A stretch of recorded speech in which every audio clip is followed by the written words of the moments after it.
আব্বার সামনে শ্বশুরি হাত ধরে আব্বা আব্বা কইতে যাইতেছ, বলতে বলতে যাইতেছো, আর মনে মনে আব্বারে হিট দিচ্ছ, তোরে বাপ কব না, দেখ আব্বার অভাব নাই আমার।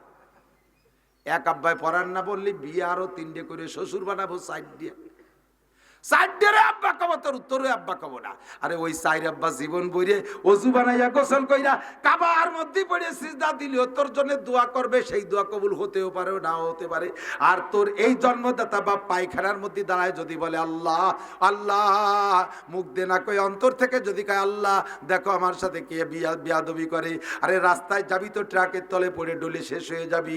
এই বাপের দোয়া কবুল হয়, ওই বাপের দোয়া কবুল হয় না হওয়া নিয়ে সন্দেহ আছে। আরে এই মায়ের দোয়া কবুল হয়, তোর ওই শাউরি মায়ের দোয়া কবুল হতেও পারে নাও হইতে পারে। কাজে আব্বা আমার অন্তরে কষ্ট দিস না। আল্লাহ মা বাবার না ফরমান সন্তান, টাকা এনে আব্বার কাছে দিবি।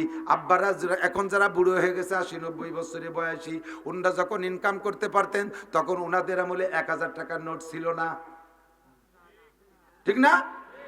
1000 টাকার নোট হয়েছে তো সেদিন কে? শেখ হাসিনা আসার পরে, এই তাও এই যে এই কাতারে আসার পরে আর কি। তো 10 সাল না 8 সালে যেন 1000 টাকার নোটের জন্ম হয়েছে। 9 সাল যাজ্ঞ সাল না করতে পারলি তোর সগিরে কবির হচ্ছে না আমাকে। বারহাল তোমার আমার আব্বা যখন কামাই করতেন তখন 1000 টাকার নোট ছিল না, সর্বোচ্চ 500 টাকার নোট ছিল। তুমি যখন 1 লক্ষ টাকা কামাই করে নিয়ে একটা বান্ডিল নিয়ে আব্বার কাছে যদি আব্বা আলহামদুলিল্লাহ আল্লাহ ব্যবসায় 1 লাখ টাকা দিছে, এই জন্য আপনি একটু ধৈর্য বরকত দিয়ে দেন। আব্বার হাতে দিলে আব্বা এই 1000 টাকার নোট দেখে চোখ বলে ওরে বাবা হাসিনে কত বড় যা বানাইছে, এই কইয়ে দেখে টাকা রে বান্ডিল খুলে একটু নাড়াচাড়া করে আর খুশি হয়, মিটমিটে হাসে।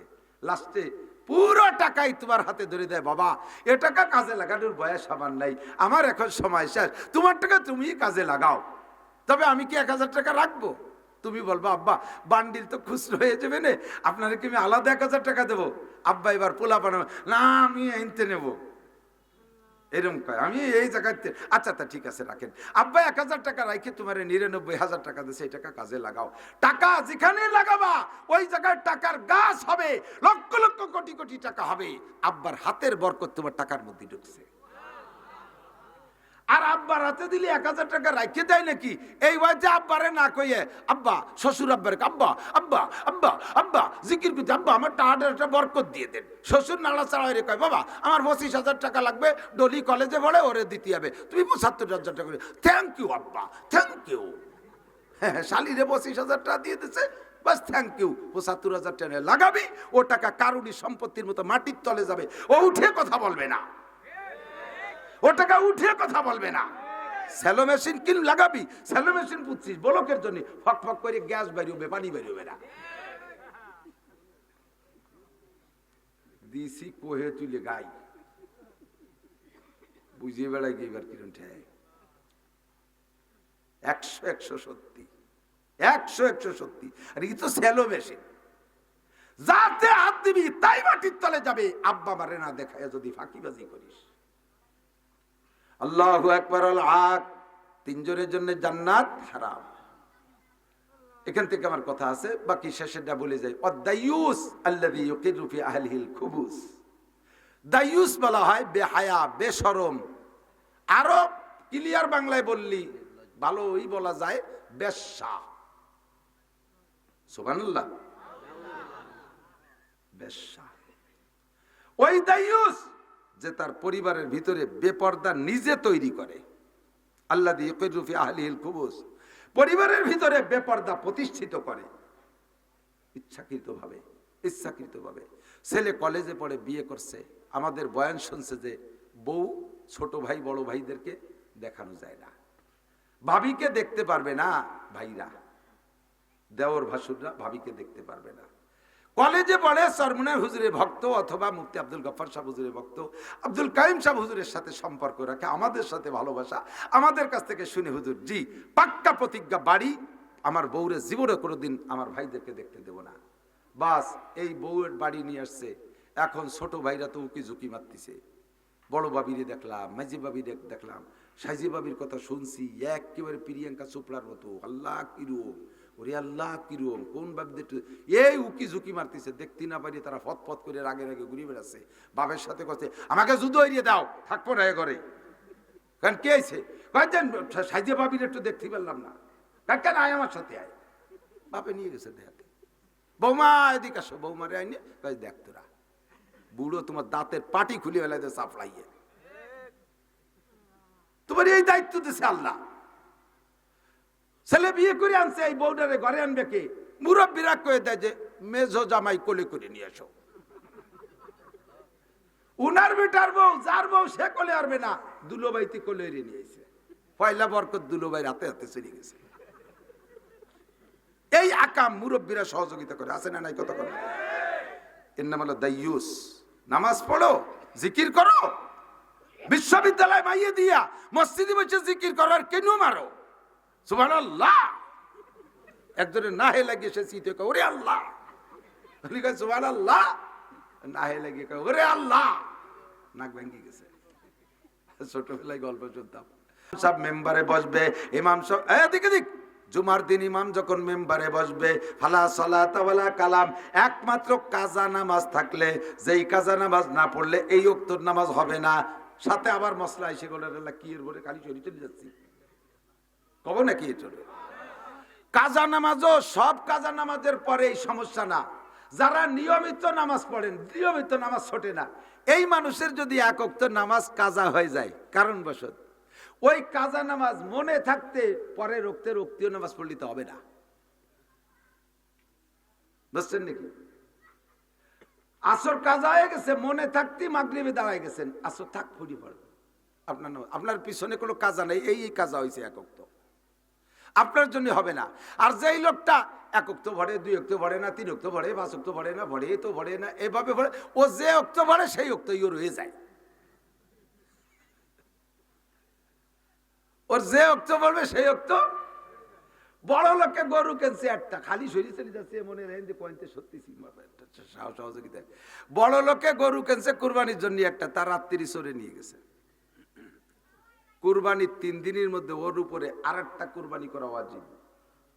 এক ভাগ থাকলেও থাকতে হবে, 3 দিনের মধ্যে আর একটা কিনে কুরবানি দিতে হবে, ঠিক না? আল্লাহ বড় লোকের এই গরুটা হারাই গেছে, কুরবানি করা গরুটা কুরবানি কেনছে হারাই গেছে, হারানোর পরে আর একটা কিনে নিয়ে আইছে। এবার ওর উপরে কয়টা কুরবানি, কয়টা ওয়াজিব? একটা ওয়াজিব। কারণ ওর উপরে আল্লাহ নিজে ওয়াজিব করছে, ওর উপরে আল্লাহ নিজে ওয়াজিব করছে। এই জন্য ওর মাসালা একটা দিলেই হবে। ও যদি 10টা করে চুরি করার পরে 10টা ধরে পায়, পরে 10টা ধরে পায়, তবু একটা দিলেই হবে। গরিব মানুষ কুরবানি ওয়াজিব না, মোহাব্বতের ঠেলায় ভ্যান বেছে গরুটা কিনে নিয়ে আইছে। কুরবানি মোহাব্বতে ভ্যান বেছে এটা কিনে, সে সাতা কুরবানির 2 দিন আগে চড়ে নিয়ে গেছে। এখন ওকে কুরবানি দেব নিয়ত করছি তো দেবই দেব, আল্লাহ ঠেয়াতে পারবে না। কুরবানি দেবই দেব, পরে 2টে ছাগল ছিল তাই বেছে গরু একটা কিনে নিয়ে আসে।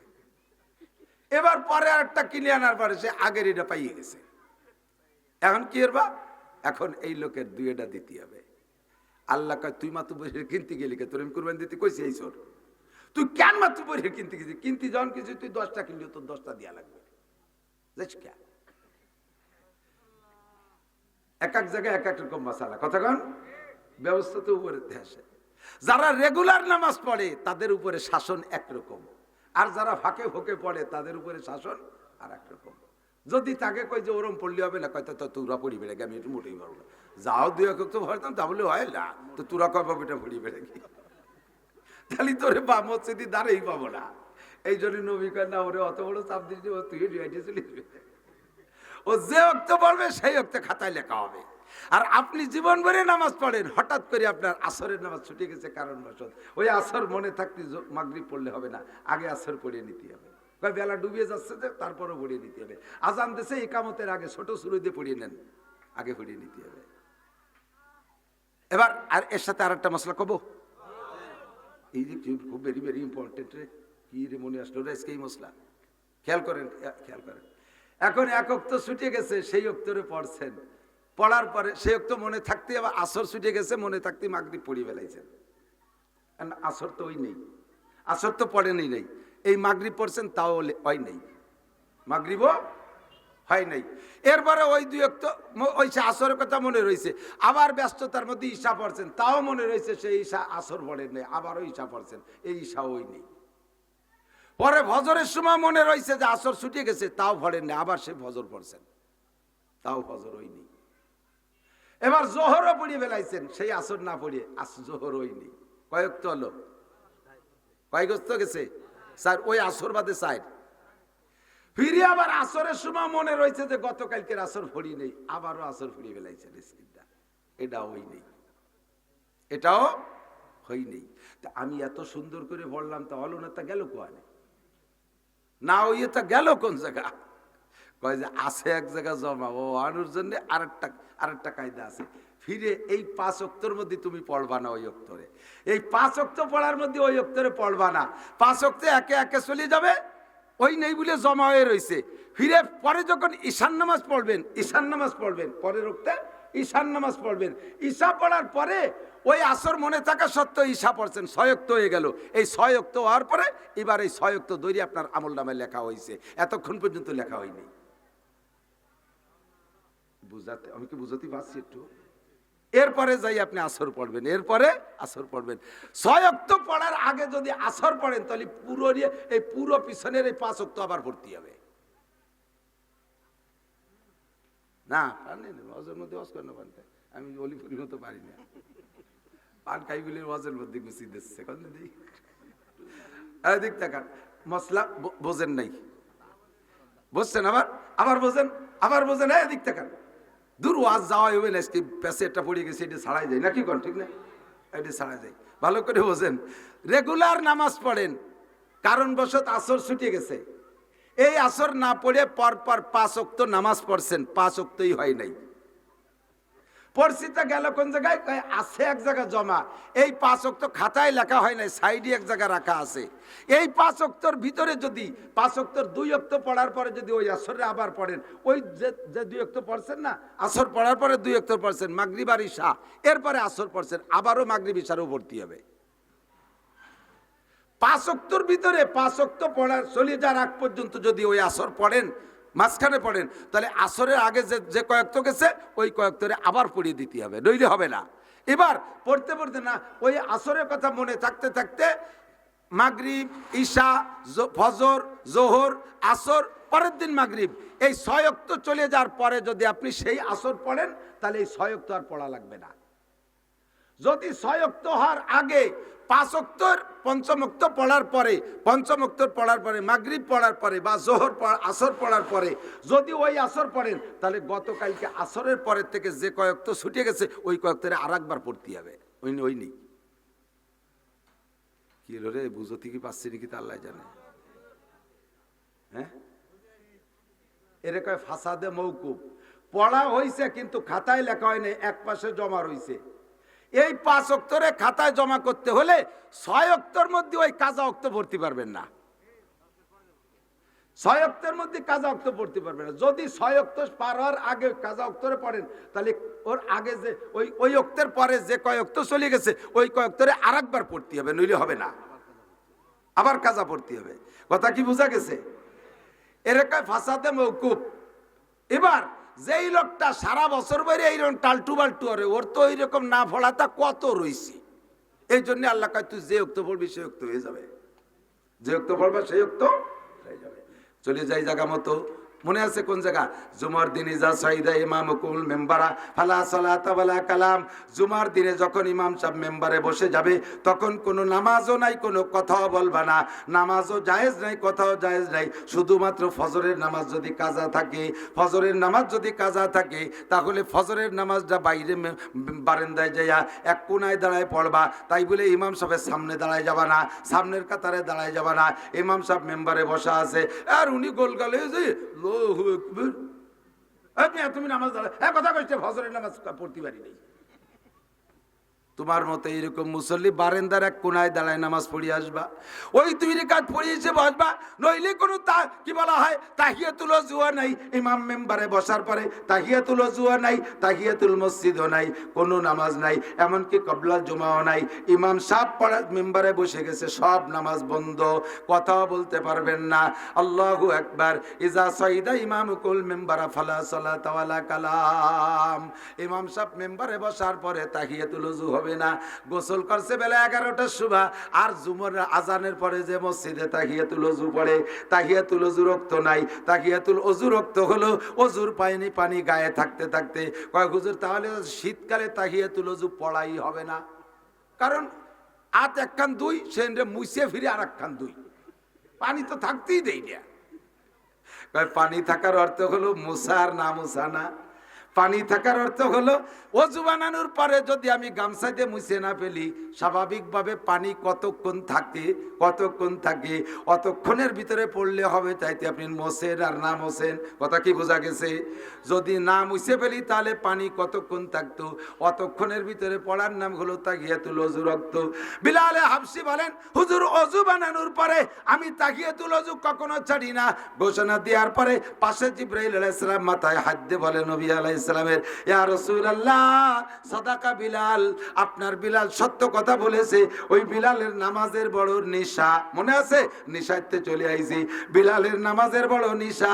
আপনার বিলাল তাহিয়াতুল ওযুর জন্য ওযু বানাইয়া ওযুর স্থান থেকে যায় নামাজ পর্যন্ত হাইটা যায়। যে রাস্তাটুক ওযুর স্থান থেকে যায় নামাজ পর্যন্ত হেঁটে যায়, ওই রাস্তাটুক যেন জান্নাতি রাস্তা। কাজেই বিলাল হাঁটে জমিনের উপর দিয়ে, ওইটুক জান্নাতের রাস্তা গণ্য করে আমরা জান্নাতের মধ্যে তার খলমের আওয়াজ শুনতে পাই। প্রত্যেক কাজের নিশা হয়ে গেলে দোস্ত, নামাজের নিশা, কুরআন তিলাওয়াতের নিশা, জিকিরের নিশা আছে না? এই নিশার গাজার নিশা এবার নিশা এক। নিশাগ্রস্ত যারা, নিশাখোর যারা, তাদেরকে আল্লাহ তাআলা মরণের সময় কলেমা নসিব করে না। তাই বলে নামাজের নিশাওয়ালা না, রোজার নিশাওয়ালা না, পর্দার নিশাওয়ালা না, জিকিরের নিশাওয়ালা না, তিলাওয়াতের নিশাওয়ালা না। এই নিশাওয়ালাদের মরণের সময় কলেমা নসিব হয়। আমার ভালো করে মনে আছে, পরবর্তীতে আমি শুনেছি, একজনকে দেখেছি, আর একজনেরটা শুনেছি। হাফেজ জি হুজুর রহমাতুল্লাহ আলাইহিকে আমি দেখেছি। আমি তখন মাদ্রাসায় শুরু হয়েছি, মাদ্রাসায় পড়ি, ছোট্ট মাক্তবে। আমার গোপালগঞ্জে হাফেজ জি হুজুর রহমাতুল্লাহ আলাইহি রাজনীতি মিটিং করতে আসছিলেন। হযরতের বয়ান তখন ক্লিয়ার না, বোঝা যায় না। ফজলুল হক আমিনী রহমাতুল্লাহ আলাইহি উনি হুজুরের বয়ান তর্জমা করতেন, বাংলারে আবার তর্জমা করতেন। হুজুর যা বলছে আর কেউ বোঝে না, ওইটা ফজলুল হক আমিনী সাহেব রহমাতুল্লাহ আলাইহি আবার দোভাষীর মতো বর্ণনা করে শোনাই দিতেন। মাঝে মাঝে এই যে বয়ান করেন বর্তমানে জুনায়েদ আল হাবিবি সাহেব দামাত বরকাতুহুল আলিয়া, হযরতের মুখে থেকে আমি হুজুরের বয়ানের দোভাষা শুনেছি। আল্লাহু আকবার। হাফেজ জি হুজুর রহমাতুল্লাহ আলাইহিকে আমি যতবার দেখেছি, কমপক্ষে 20 বার দেখেছি। প্রত্যেকবার এই ডান হাতের এই আঙ্গুলটাকে এমন করা অবস্থায় দেখেছি। আমি শুনেছি হযরতের ইন্তেকালের পরেও সব আঙ্গুল, হাত পা সব সোজা হয়ে গেছে, ডান হাতের আঙ্গুলটা এরকম মুট করা আছে। আশহাদু আল্লাহ ইলাহা, বলেন না কেন? আশহাদু আল্লাহ ইলাহা ইল্লাল্লাহ, সাক্ষী দেয় শাহাদত আঙ্গুল দিয়া নামাজের মধ্যে আল্লাহ ছাড়া আর কোন মাবুদ না। আপনাকে নেমে রওয়া যাবে না। সব দিন কি সাইদি চাইদি কোয়া লাগে যে একটু জোরে কন, জায়গায় থেকে একটু জোরে করি, আমাকে ব্যাটারিতে চার্জ হয়। আল্লাহ ছাড়া আর কোন মাবুদ আছে? তাই আমি নামাজের মধ্যে এই জায়গায় আমার একটা মশলা এসে গেল রে, হয়ে যাব। নামাজের ভিতরে আত্মায়তুতে আঙ্গুল উঠোই না, এই আঙ্গুল উঠানোর মশলা শুনে নেন। আঙ্গুল উঠানো মুস্তাহাব, না উঠলে সগিরে কবিরে কিচ্ছু নাই। নামাজের এর যাররা পরিমাণ ক্ষতি নাই, কিন্তু উঠাইলে নিয়ম মতো উঠাইতে হবে, অনিয়ম উঠলে আবার গুনাহ আছে। একটু থামিয়ে গেলেন নাকি? আর শিখবেন না? বলবো তাহলে নিয়ম মতো সুন্নতি আঙ্গুল কিভাবে উঠাতে হবে? যখন আশহাদু আল্লাহ কবেন, তখন এই বুড়ো আঙ্গুলির মাথা আর এই মাঝের বড় আঙ্গুলির মাথা এক জায়গা, এই ছোট দূরে মুট করে ফেলবেন। আশহাদু আল্লাহ ইলাহা পর্যন্ত উঠাবেন, ইল্লাল্লাহ কই নামাবেন। বৈঠকের শেষ পর্যন্ত, প্রথম বৈঠক হলে তৃতীয় রেখাতে দাঁড়ানোর আগ পর্যন্ত মুঠ এইরকম করে আঙ্গুল এরকম রাখতে হবে। শেষ বৈঠক হলে সালাম ফিরানো পর্যন্ত মুঠা এরকম করে আঙ্গুল এরকম রাখতে হবে। আশহাদু আল্লাহ ইলাহা ইল্লাল্লাহ টান করে দিয়েছেন, ওই নেই। আঙ্গুল উঠাইয়া আঙ্গুলে পরে সব কটায় সোজা হারিয়ে দিয়েছেন, কত উঠতে গেছে কিনা, এই পারিস তো উঠোস কে। একজন জীবনেও নামাজ পড়ে না, মসজিদে গেছে 2-4 দিন যা শুরু হয়েছে, এখন ও তো নিজে নামাজ জানে না, পাশায় লেগে নামাজ দেহে দেহে চোখের আড়ে আড়ে নকল করে নামাজ পড়ে, এ যাওয়ারে ও যাওয়ারে একটু দেহে দেহে পড়ে, আবার বুঝতে দেয় না, ভারী চালাক মাতুব্বার, যদি পারে না যে তাকে বুঝতে দেয় না, খুব সতর্কতার সাথে দেয়। আর পাশের জন এর আঙ্গুল উঠেছে, তো মনে হচ্ছে যে আজকে কোনো মাসি টাসি পড়ছে নাকি, তাই খেদালো মশা উঠেছে। দেখ যে পরে প্রায় 2-1 এরকম করে, তখন বলছে যে এটা নামাজের কিছু হবে। আর কোন আঙ্গুল যে এই কোনা কাটিয়ে দেখতে গেলি, নকল করতে গেলি, কি পুরো নকল করা যায় নাকি, একটা হচ্ছে আর একটা হয়ে যায়, তখন ওর মনে নেই যে কোন আঙ্গুল উঠেছে, হ্যাঁ সব কয়টার এক গুল্লি দিচ্ছে, যেটা আগে টবে তো তোমার আঙ্গুল উঠাতে কই নেই, আঙ্গুল উঠাইলে সুন্নতি তরিকা, মনে আছেন? একটু উঠাই দেখান তো, আশহাদু আল্লাহ ইলাহা ইল্লাল্লাহ, এই মুঠ করে আশহাদু আল্লাহ ইলাহা ইল্লাল্লাহ ওয়া আশহাদু আন্না মুহাম্মাদান আবদুহু ওয়া রাসূলুহু। হাফেজ হুজুরকে আমি জীবন ভরে এই কলেমার শাহাদাত, কলেমায় শাহাদাতের শাহাদাত আঙ্গুলকে আমি জীবন ভরে এমন দেখেছি, আমি শুনেছি হযরতের ইন্তেকালের পরে সারা শরীর সোজা হয়ে গেছে, এই মুঠটা এরকম হয়ে আঙ্গুল এরকম রয়েছে। পরবর্তীতে আমার নানি জান রহমাতুল্লাহ আলাইহা, আমার নানি জানকে আমি দেখেছি, উনিও সবসময় আঙ্গুলটা এরকম রাখতেন। আমার নানি ইন্তেকালের পরে শরীর সোজা হয়ে গেছে, এই আঙ্গুলটার এরকম মুঠ খুলে সোজা হয় নাই, ওনার এই আঙ্গুলটা এরকম রয়েছে। আল্লাহু আকবার, আশহাদু আল্লাহ ইলাহা ইল্লাল্লাহ, আল্লাহু আকবার। এ দোস্ত সাবধান থাকবা, সাবধান থাকবা। মানুষ যখন কি বলা হয় জান্নাত ওই 3 ব্যক্তির জন্য হারাম, 3 ব্যক্তির জন্য জান্নাত হারাম। কয় ব্যক্তি? 1 নম্বরে মুদমিনুল খামার, নিশাখোর, হারাম কর, নিশাখোর যারা, তাদের মরণের সময় কলেমা নসিব হবে না। 2 নম্বরে আল্লাহ, মা বাবার নাফরমান সন্তান, মনে আছে নাকি? মা বাবার নাফরমান সন্তান, মা বাবার কথা শোনে না, আব্বা মার সাথে বেয়াদবি করে, আব্বা মার বিচার করে, আব্বা মারে ধমক দেয়, আব্বা মারে টাকা দেয় না, আব্বা মারে আব্বা মা কয় না, আব্বা মার খোঁজ খবর নেয় না, আব্বা মার সাথে মাসের পর মাস কথা বলে না। এইরকম নাশেদার বেয়াদব উশৃঙ্খল সন্তান যারা আছো, ভালো করে মনে রাখো, ওরে আব্বা মার দোয়া যেমন তাড়াতাড়ি কবুল হয়, আব্বা মার বদদোয়া এরকম কবুল হয়। একে চশমে জাদান গাফিল আজা শাহনা বাসি, শায়াদ কেনে গা কুনা দাগা হানাবাসী, শায়াদ কেনেগা কুনাদা গাহানাবাসী। আব্বার সামনে শ্বশুরি হাত ধরে আব্বা আব্বা কইতে যাইতেছো, বলতে বলতে যাইতেছো, আর মনে মনে আব্বারে হিট দিচ্ছ, তোরে বাপ কবর না, দেখ আব্বার অভাব নাই আমার। এক আব্বায় পড়ার না বললি বিয়ে আরো 3টে করে শ্বশুর বানাবো সাইড দিয়ে, সাইডের আব্বা কব, তোর উত্তরে আব্বা কব না। আরে ওই সাইর আব্বা জীবন বইরে ওযু বানাইয়া গোসল কইরা কাবার মধ্যে পড়ে সিজদা দিলেও তোর জন্য দোয়া করবে, সেই দোয়া কবুল হতেও পারে নাও হতে পারে। আর তোর এই জন্মদাতা বাপ পায়খানার মধ্যে দাঁড়ায় যদি বলে আল্লাহ আল্লাহ, মুখ দে না কই অন্তর থেকে যদি কয় আল্লাহ দেখো আমার সাথে কে বিয়াদবি করে, আরে রাস্তায় যাবি তো ট্রাকের তলে পড়ে ডলে শেষ হয়ে যাবি। এই বাপের দোয়া কবুল হয়, ওই বাপের দোয়া কবুল হয় না হওয়া নিয়ে সন্দেহ আছে। আরে এই মায়ের দোয়া কবুল হয়, তোরে ওই শাউরি মায়ের দোয়া কবুল হতেও পারে নাও হইতে পারে। কাজে আব্বা মার অন্তরে কষ্ট দিস না। আল্লাহ, মা বাবার না ফরমান সন্তান, টাকা এনে আব্বার কাছে দিবি। আব্বারা এখন যারা বুড়ো হয়ে গেছে 80-90 বছরে বয়সী, ওনারা যখন ইনকাম করতে পারতেন তখন ওনাদের আমলে 1000 টাকার নোট ছিল না, ঠিক না? 1000 টাকার নোট হয়েছে তো সেদিন কে, শেখ হাসিনা আসার পরে, এই তাও এই যে এই কাতারে আসার পরে আর কি। তো 10 সাল না 8 সালে যেন 1000 টাকার নোটের জন্ম হয়েছে।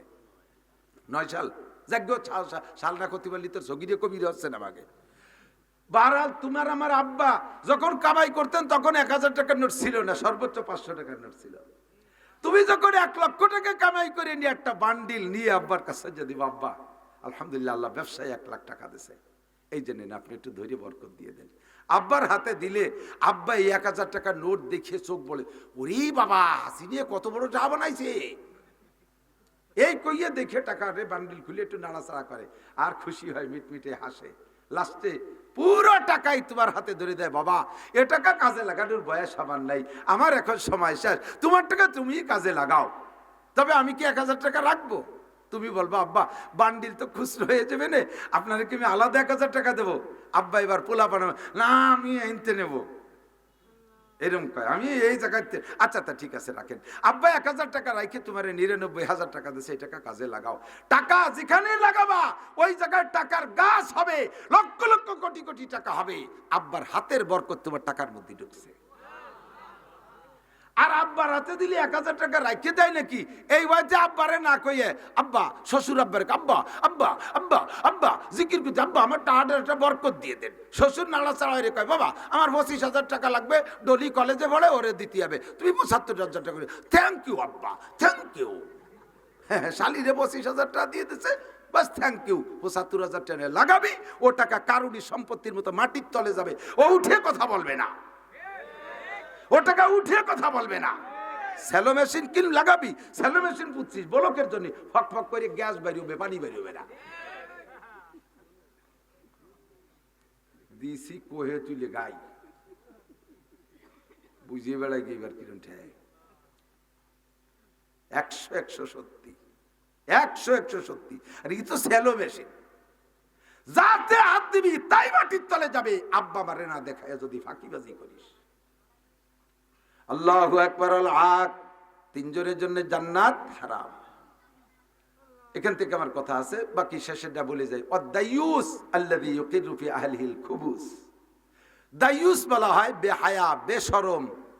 আরো ক্লিয়ার বাংলায় বললি ভালোই বলা যায় বেশ্যা। সুবহানাল্লাহ, বেশ্যা।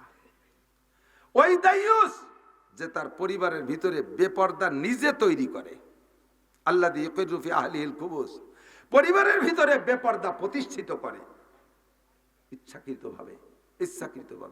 ছেলে কলেজে পড়ে, বিয়ে করছে, আমাদের বয়ান শুনছে যে বউ ছোট ভাই বড় ভাইদেরকে দেখানো যায় না, ভাবিকে দেখতে পারবে না, ভাইরা দেওর ভাসুররা ভাবিকে দেখতে পারবে না। কলেজে পড়ে সরমুনার হুজুরের ভক্ত অথবা মুফতি আব্দুল গফফার সাহেব হুজুরের ভক্ত, আব্দুল কাইম সাহেব হুজুরের সাথে সম্পর্ক রাখে, আমাদের সাথে ভালোবাসা, আমাদের কাছ থেকে শুনে হুজুর জি পাক্কা প্রতিজ্ঞা, বাড়ি আমার বউরে জীবনে কোনোদিন আমার ভাইদেরকে দেখতে দেব না। বাস এই বউয়ের বাড়ি নিয়ে আসছে। এখন ছোট ভাইরা তো উকি ঝুঁকি মারতেছে, বড় বাবিরে দেখলাম, মাঝি বাবি দেখলাম, সাইজি বাবির কথা শুনছি একেবারে প্রিয়াঙ্কা চোপড়ার মতো। আল্লাহ কিরম, ওরে আল্লাহ কিরম, কোন বাবিদের এই উকি ঝুঁকি মারতেছে, দেখতে না পারি তারা ফত করে রাগে রাগে ঘুরে বেড়াচ্ছে। বাপের সাথে কথা আমাকে যুদ্ধ এড়িয়ে দাও, থাকবো না ঘরে। কারণ কে আছে কয়েকজন সাইজি বাবির একটু দেখতে পারলাম না, কেন আয় আমার সাথে আয়। বাপে নিয়ে গেছে দেখাতে, বৌমা এদিকে আসো, বৌমারে আইনে দেখ তোরা বুড়ো তোমার দাঁতের পাটি খুলে ফেলাইতে সাফলাইয়ে, তোমার এই দায়িত্ব দিছে আল্লাহ। ছেলে বিয়ে করে আনছে, এই বউটারে ঘরে আনবে কে? মুরব্বীরা কয়ে দেয় যে মেজো জামাই কোলে করে নিয়ে আসো। উনার বেটার বউ, যার বউ সে কোলে আরবে না, দুলোবাইতে কোলে নিয়েছে। পয়লা বরকত দুলোবাই রাতে হাতে চলে গেছে।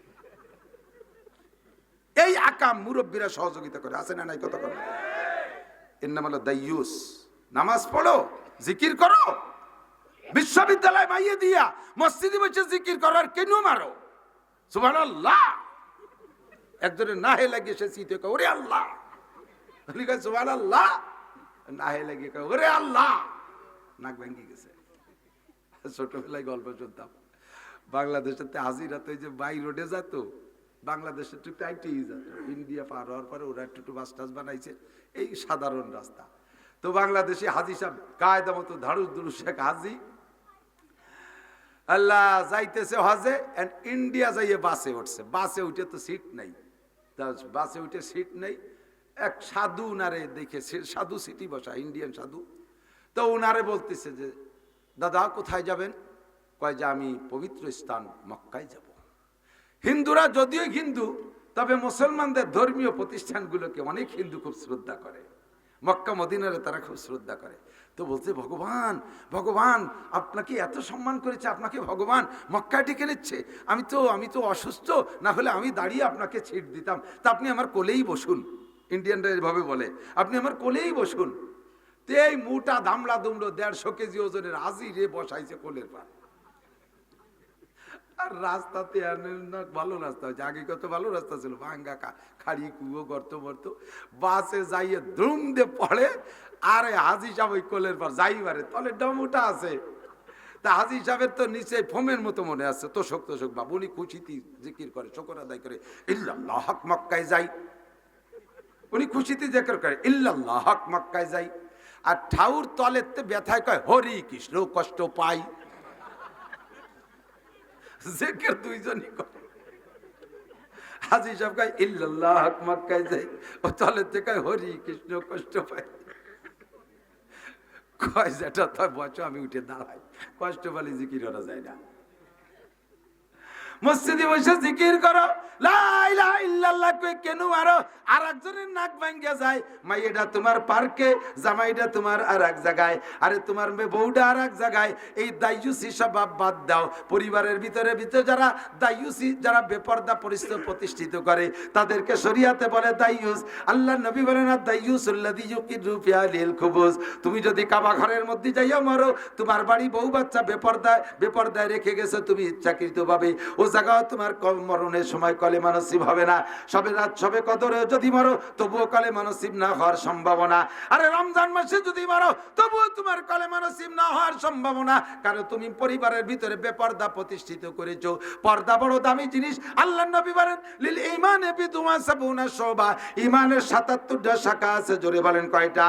৭৭টা শাখা আছে। ফাআফযালুহা, এক নম্বর শাখা হলো কাউলু লা ইলাহা ইল্লাল্লাহ।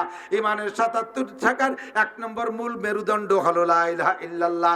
এরপরে হুজুর বলেন ওয়াল হায়াউস, কি বলা হয়, ইমাতাতুল আযানি তরিক।